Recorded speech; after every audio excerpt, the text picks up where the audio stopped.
We're here to play a little fact or fiction today after the Colts completed one of the most angst-inducing tie ball games that we've seen in recent memory. Let's get to it. You are Locked On Colts, your daily Indianapolis Colts podcast. Part of the Locked On Podcast Network, your team every day.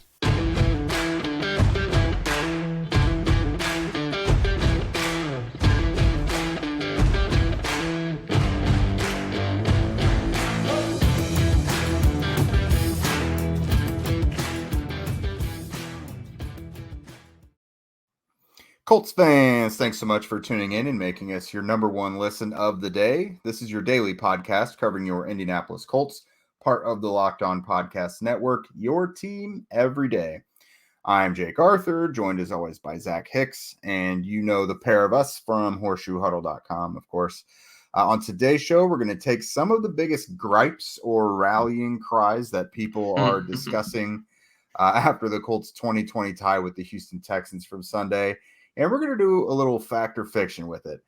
This includes things about the coaching staff, the kicking game, and some of the offensive skill positions. So we'll go ahead and just hop right into it. Zach, I know this is one that you are very passionate about. So one thing I've heard today, and it feels like it's something we hear after every Colts loss, is, you know, it's always fire Ballard, fire Reich. But for those not being as spicy as fire Reich, I've heard a lot of people today, mostly just fans in comment sections, saying Frank Reich needs to give up play calling duties, which, you know, there was the Colts were stopped on turnover on downs down there. Alec Pierce dropped the touchdown, the potential touchdown they got in there. They did the wildcat play with Nyheim Hines and the option to Jonathan Taylor. So yes, that was too cute for that situation on fourth down. I mean, it was early-ish in the game enough, I guess, but that was probably one of the things people had the biggest issue with. I haven't seen much evidence to people pointing at other things, to be honest with you. I know you're on the side of, like, yes, sometimes there's things get overcomplicated more than they need to, but you are very much in the camp of Frank Reich is a heck of a play caller. Yeah, I mean, we have a lot of evidence for it. I mean, the Colts offense has not had the best skill position players, and that's something we're going to talk about in the later segment on this show. They've not had, you know, a great wide receiver core throughout his tenure. They haven't, I mean, Jonathan Taylor, they never really had that kind of guy running back. But these offenses have consistently been, you know, among the top 5, top 10 in offense. I mean, last year going into the last, they were, you know, I think they were top 10 in rushing. I think they were number 2 in the rushing in the league, and then they were in the top 15, I think, in passing. Obviously, that dropped in that last game against the Jaguars. But I don't know, this offense under Frank Reich has always been steady. It's always been productive. There have been some issues, but I really don't see the issue always being, oh, it's the play calling, you know. And yes, there are times, there are moments like that 4th and goal. I would have liked to have seen maybe a more simplistic run up the middle with your superstar running back, or maybe put the ball in the hands of your, veteran quarterback you just traded for.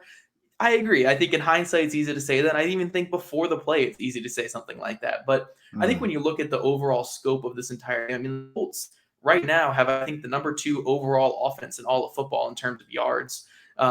I think it's the second most rushing yards in the NFL after 1 week. They have the second most passing yards. I mean, they had a very productive day on offense. They were moving the ball at will.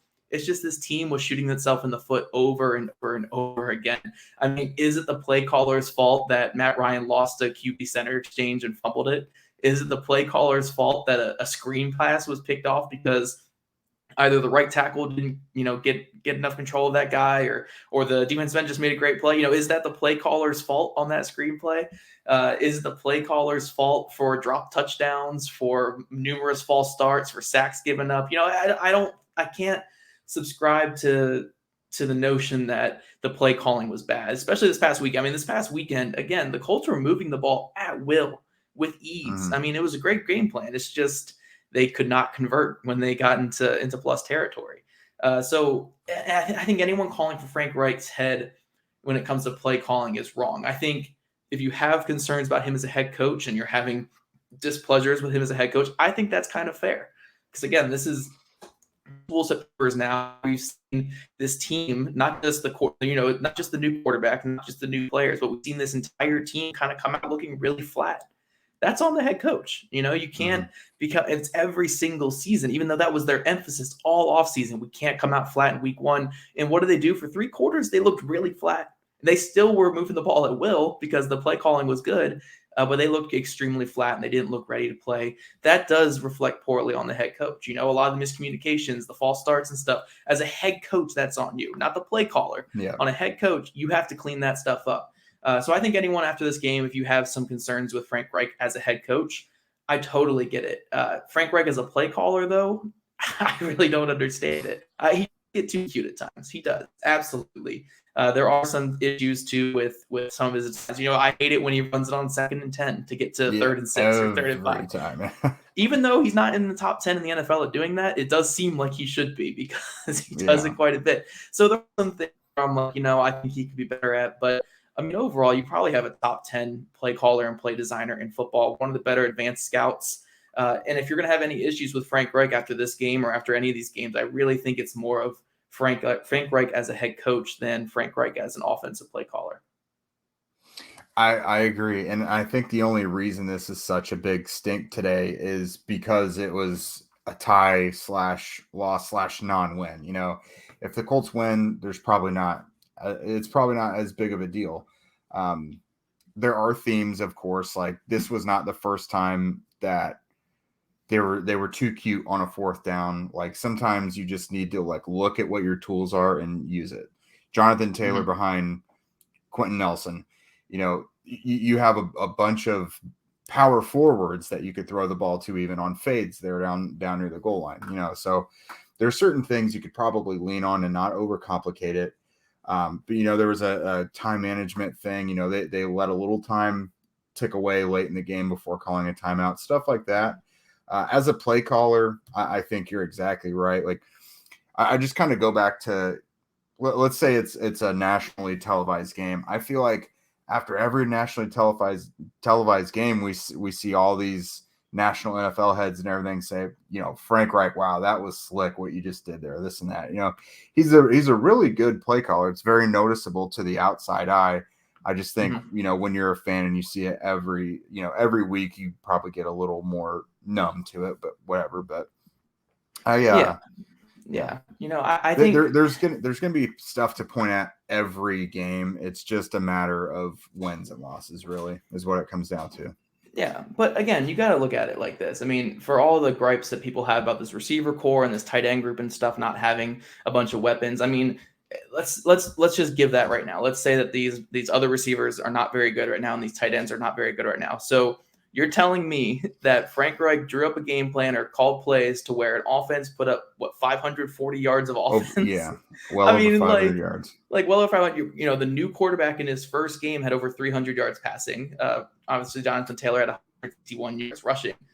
I don't really know how you could fault the play caller for that. I think he did a great job when it came to calling plays. Again, just that there were a couple issues, and I know people like to hype on those couple issues, but I think in the laundry list of things that went wrong for the Colts in this past game, Frank Reich's play calling should not be in the top 5 or maybe even the top 10. I have a lot more issues with this game and with everything that went on than Frank Reich. And honestly, he's not even the coach that I would point at as a big issue, in this game. I think the other two coaches, defense coordinator and special teams coordinator, I think they have more blame in this loss than the play caller on the other side of the ball. So I don't know. I think calling for Frank Reich as a play caller is just misguided right now. But I do understand a lot of the issues with Frank Reich as a head coach. I totally get that. But play calling Frank Reich is almost unmatched in the league. I just don't understand it. Yeah, we've seen it be much worse. It's one of those things where be careful what you wish for, because in recent memory, we've seen it be not so hot. But some of the stomach-dropping plays and mistakes from Sunday reminded me of something I saw the other day, Zach. I was over at the Brightco website watching this video of an engagement fail where a guy's going to propose at a Yankees game, but he drops the ring, and then everyone in this section starts looking for it on the ground for that ring, which, by the way, I can't imagine looking for something on the ground of a stadium floor in the bleachers. That sounds like the grossest thing. the broadcast caught it, and the secondhand embarrassment was just too much. They eventually found it, luckily. But for instances like that where disaster strikes, Brightco's got your back. We all hate insurance, right? But these guys at Brightco turn the whole experience around. So it's probably the easiest thing that you can do for yourself this week. No excuses. It's just $5 a month, and you get totally comprehensive coverage, and it won't take you more than 2 minutes on your cell phone. Check it out, bright.co/locked on. You got to check out that video I was talking about. Brightco has a bunch of them, actually, that you can see for yourself at bright.co/locked on. All right, Zach. So a lot of people have called for Frank Reich's position as play caller. A lot of people are calling for the Colts to give Rodrigo Blankenship the old stanky boot in general. They want him out of town. And I mean, you said it on yesterday's podcast.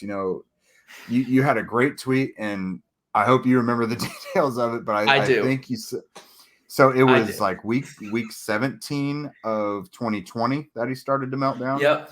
So basically, the way the way the tweet went was, or the way that his career has gone is, Rodrigo Blankenship in his rookie season from week 1 through week 16 made 30 of 33 field goals. Which, by the way, the Colts were kicking a lot of field goals, I guess, in 2020, but he had 30 of 33 on field goals, which was good for 90%. That was 90% efficiency.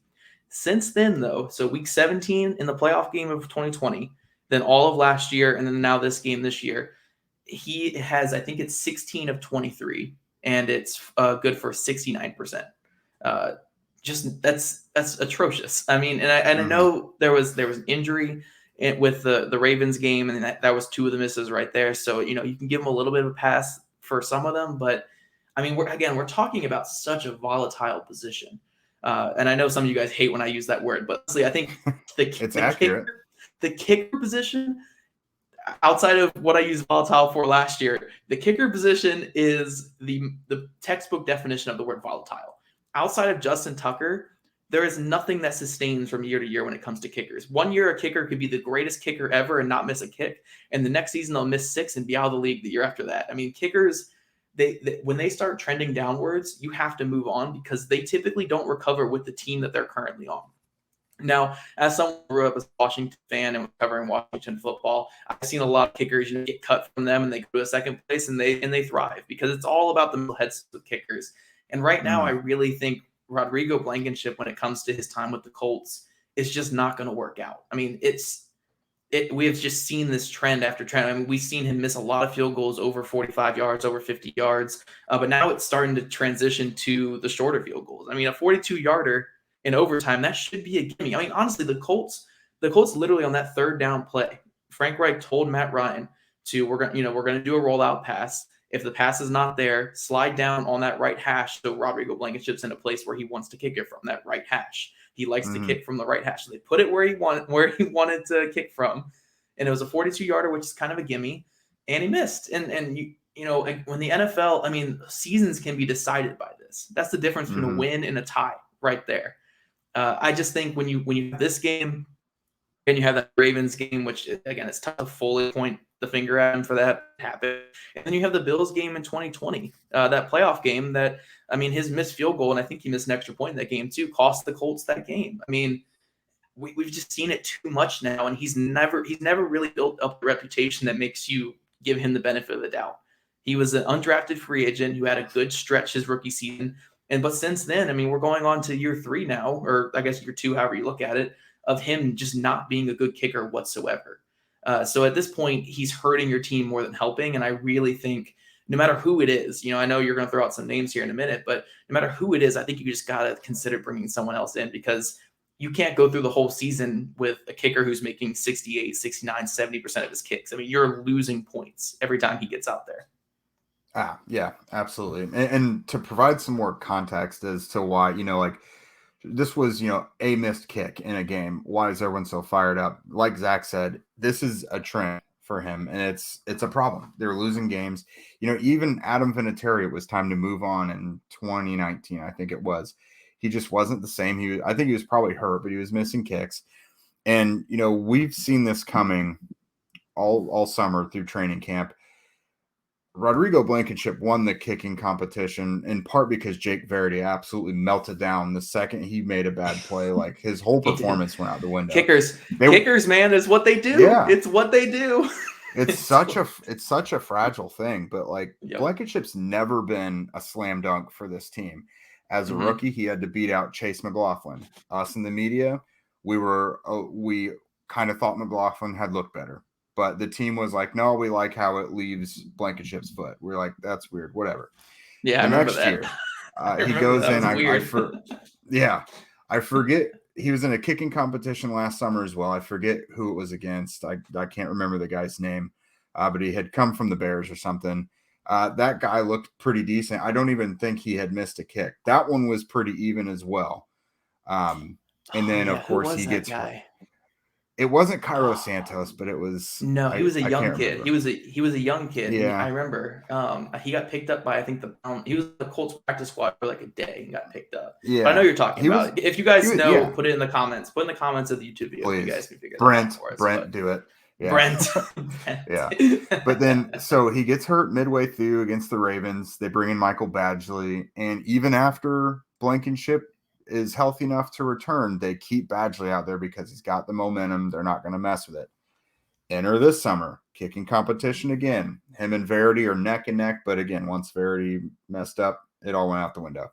So today, Frank was asked about it, and he declined to kind of throw his support Blankenship's way like he did after the game, and he was basically like, I'm going to have a conversation with Chris Ballard at 5:45. I'm sure it's a regular roster post-game type thing. They probably do every week. But that was, I'm sure, going to be a big point of emphasis in it. So who knows if they make the move yet, but I would be very surprised if they don't bring in a group of guys to try out. And it's honestly not, compared to Blankenship, it's really not a great batch. Like you have Badgley, who probably is the only easy decision you can make of it because you've had him before. He's been in your building actually twice. But outside of that, the only guys with notoriety who have kicked before is like Brett Maher and Elliott Fry, and neither of them are really good options. Fry has a very small sample size, and Maher has been very, very inconsistent. So, I mean, so is Blankenship, though. It's just it's true. You can't move on without an insurance policy, but I think at some point you just got to shake it up for the sake of shaking it up and seeing if someone's going to give you a better shot at it. Because at the end of the day, like you said, you're losing games because of this. Yes, there were other opportunities they could have made to do it. But at the end of the day, you cannot get past the fact that you're sitting there at 42 yards, a super makeable kick from a spot on the field you like. You make it and the game is over and you miss. And that was after 2 kickoffs out of bounds that cost your team a combined 30 yards and gave the opponent much better field position for themselves to win the game. They just didn't capitalize on it, and the Colts defense stepped up. So he got bailed out like 3 times. Well, 2 because they couldn't really bail him out of the miss because there wasn't an opportunity again. But, yeah, it's a tough one. Yeah, I mean, the only thing I got left to say is how bad on kickoffs does Matt Hawk have to be? I mean, he has to be just like – do we think he even gets it past like the 20? Like there has to be like a reason why he's not getting, like he has to have the worst leg ever. I'm pretty sure he kicked off for Miami and Buffalo though. Like was it that bad? I don't think he did for Buffalo because they have Tyler Bass. Tyler Bass can just yeah. He's got a leg.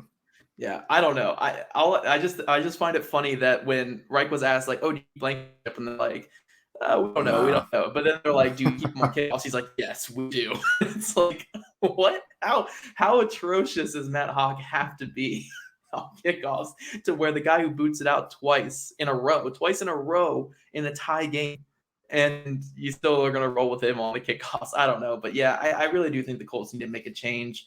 If they don't, I mean, I really just hope he bounces back from this because, man, again, when kickers lose confidence, like I know any position in the NFL, when you lose confidence, it spells bad news. But when you're losing confidence, I mean, everything is mental with kickers. Everyone has the ability with kickers. It's all mental. So I don't know, guys.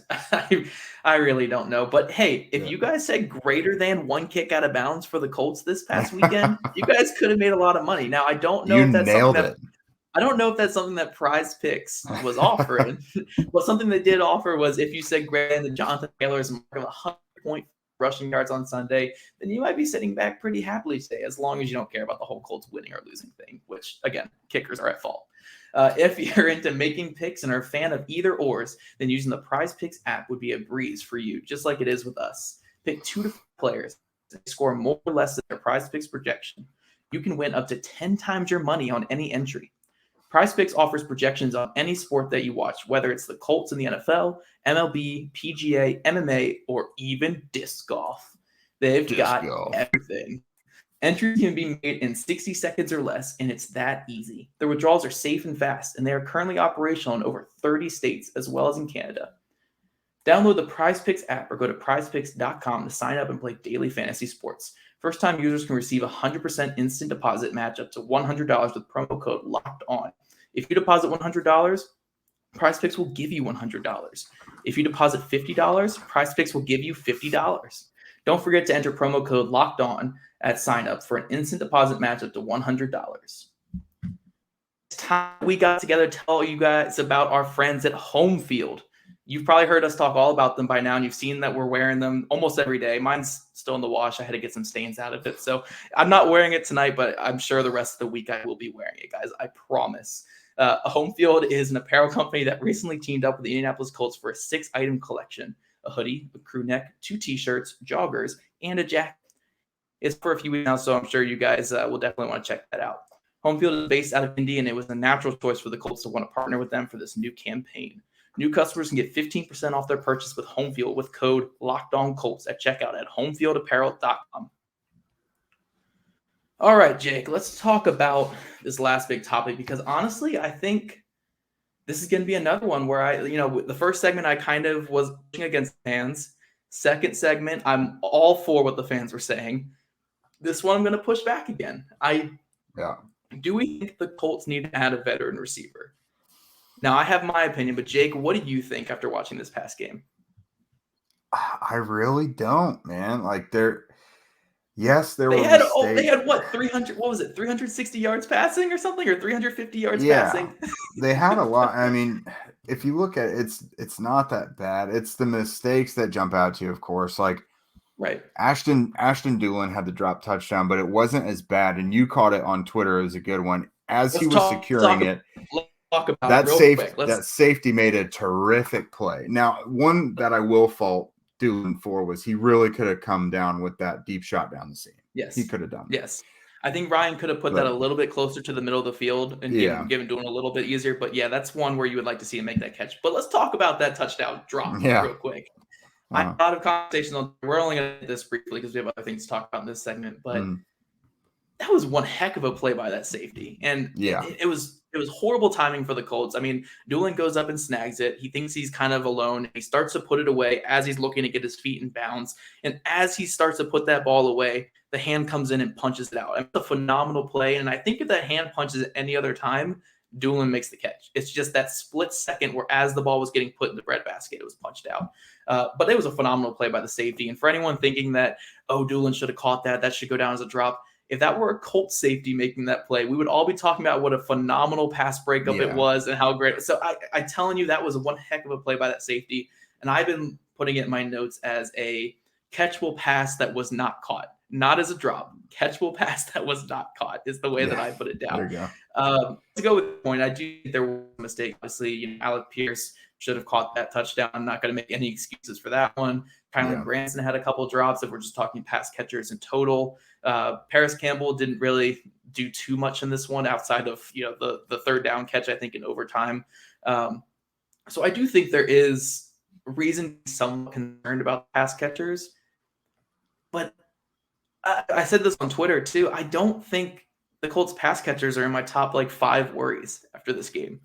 I'm much more concerned about the offensive tackles, much more concerned about the lack of pass rush until the fourth quarter, much more concerned about the linebackers and pass coverage, concerned about all the special teams mistakes. I don't know. I come out of this game being like, Michael Pittman Jr. was awesome. Hines and Taylor had a lot of nice catches. Strawn had a couple nice plays. Paris Campbell again made a couple plays. Ashton Dulin made a couple catches. Like, I don't really think it was that bad. I don't know. I don't really think they need to panic and bring in a vet right now. I have other issues right now with the team that make me kind of overlook wide receivers because I really don't think they were that big of an issue. Yeah, I agree. Now, if they didn't have someone like Pittman, I do think it would be an issue, but they do have a guy like that. So they still have time for these guys to gel, man. Like, I'm not worried about Pierce. Like, honestly, like, you wouldn't know it because he's having some rookie growing pains this summer, but he's actually really sure-handed. Like, we've talked about confidence. Like, he can be pretty sure-handed. Again, confidence thing, I think he'll be fine. We'll get some catches under his belt. Get him some gimmies, some slants, whatever. He'll be fine. Yeah. I'm not worried about him. I mean, he's especially good attacking. Michael Pittman Jr.'s rookie season, he had that disastrous game against the Titans in Week 10 where he had 4 drops in one game. Like, it happens. Yeah. Michael Pittman Jr. has probably not dropped that many passes since, but he had 4 drops in one game against Titans as a rookie. I mean, the drops happen, and he just got over anxious when he saw the ball coming. He jumped when he shouldn't have, and it was just – it's something that you don't want to see an NFL player do, but it happens. It's mistakes happen.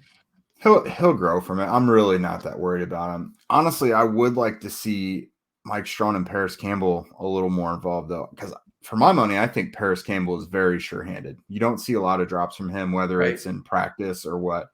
He always seems to come down with the ball. He could fight for it a little better in contested catch situations, but I would like to see him involved more because we also know what he could do after the catch. And Mike Strawn, it's one of those things where it's almost like a preseason hype thing where we're like, he's got to get the ball more. Yeah. But I mean, it's the regular season. He's out there now and he caught both targets, both first downs, 18-yard average. So, I mean, why not get him more involved? If the guys ahead of him aren't capitalizing and making big plays, I mean, there's room there for him to carve out a role. But yeah, in general, I'm not worried about it. Just to entertain the thought, though, there are some guys out there, not great options. It's better than the kicker situation, but obviously T.Y. Hilton, Will Fuller, Cole Beasley, which I don't know, like the COVID situation, I'm sure they'd stay far away from that. Yeah. OBJ, of course, if you're looking for midseason. Adam Humphries isn't a bad name. And then you and I had both pointed out Emmanuel Sanders leading into the season, but he has since retired. So not great options. There's options, but not great. You wouldn't look at any of these options and be like, yes, the potential for them to be better than Alec Pierce, Ashton Dulin, Mike Strawn. That's not the case. They are just guys who will be able to get you some catches in crucial situations, maybe. Yeah, like there's this weird misconception, I think, out there that T.Y. Hilton fixes everything. No, he does not. And let's not forget about his availability. Yeah, T.Y. Hilton missed a lot of games the last 2 seasons, and when he's played, he's been fine, but he hasn't looked like T.Y. Hilton. He's looked like a smaller, savvy veteran receiver, which sure, the Colts could use that. Like, I'm not saying that it would be awful to add him, but to think that he would step in all of a sudden, all the issues, everyone's getting open now. I don't think that's the case, and I don't think he's that much of an upgrade over what the Colts are rolling out, especially again this past weekend. I think someone posted the EPA per play and stuff like that of all pass catchers. The only ones that were in the negative were Alec Pierce again because the drop and Kylan Granson because I think he had 1 drop and 1 that was a little high over the middle, which I don't think he could have caught, but they might have put that as a drop as well. I'm not too sure, but those are the only 2 Colts pass catchers that had negative EPA per play. I mean, Michael Pittman Jr. was sky high. Naeem Hines was sky high.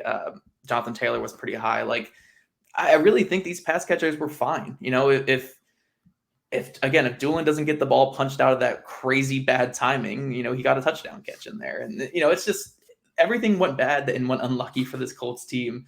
And they made some mistakes. But honestly, I did not come away thinking, oh my gosh, these receivers can't get open. Matt Ryan was picking apart the Texans defense for most of the game. So I'm not too concerned about the pass catchers at this moment, but it is still something to keep an eye on going forward. Yeah, same. I mean, if it's still happening in a few weeks or whatever, they're probably going to need to entertain the idea, but I really just want to see these young guys gel and get better. Like this was their first game. I mean, Right. Pierce, of course, Strawn, it almost is, but let's let this offense get a little more, let's let them get rolling. Cause I mean, it took them a while to get super productive. I mean, there were a lot of mistakes involved as well, but shoot. Right. Hey, if them not getting rolling yet is over 500 yards and over 300, 350 through the air, I'm feeling pretty good right now. So that's pretty nice. This defense isn't amazing, but they're a competitive group, and the Colts were going up and down the field with ease on them. So again, I'm not too concerned right now. Yeah, maybe I'm just being gullible, but I think they're going to be all right. I think they'll get better. But we're going to get better too, guys. That is it for us today. Make sure you tune in with us tomorrow because we're going to have a very special guest with us, and you're not going to want to miss that one. Very, very, very special. It's going to be a really fun show. I'm really excited to talk to our guest tomorrow. Make sure you guys are following us on social media at Jake Arthur NFL on Twitter, at Zach Hicks 2 on Twitter, and at Locked On Colts on Twitter. You guys can subscribe to our show on YouTube and see our lovely mugs. Again, you can see our really cool interview with a certain person tomorrow on YouTube. So, or not tomorrow. I guess it's from now when. It will be Wednesday's show. I guess you guys are listening to this on Tuesday, so it's tomorrow. There we go. I keep forgetting with all the times we record. But wherever you guys listen to the podcast, rate, review, subscribe, comment, put some guesses on who you think our special guest is going to be. That'd be cool. Put them in the YouTube comments there. Put some guesses on who you think our guest is going to be. I'll be shocked if any of you guys get it, but it should be pretty fun. Thanks again for Zac Efron, yes. Thanks again for making Locked On Colts your first listen every day. Come hang with us tomorrow as we take a deeper dive into the matchup and provide some more context for what we saw on Sunday. Now make your second listen to the Peacock and Williamson NFL show. Brian Peacock and former NFL scout Matt Williamson give you the expert NFL analysis in less than 30 minutes. It's free and available wherever you get your podcast. We'll catch you guys tomorrow.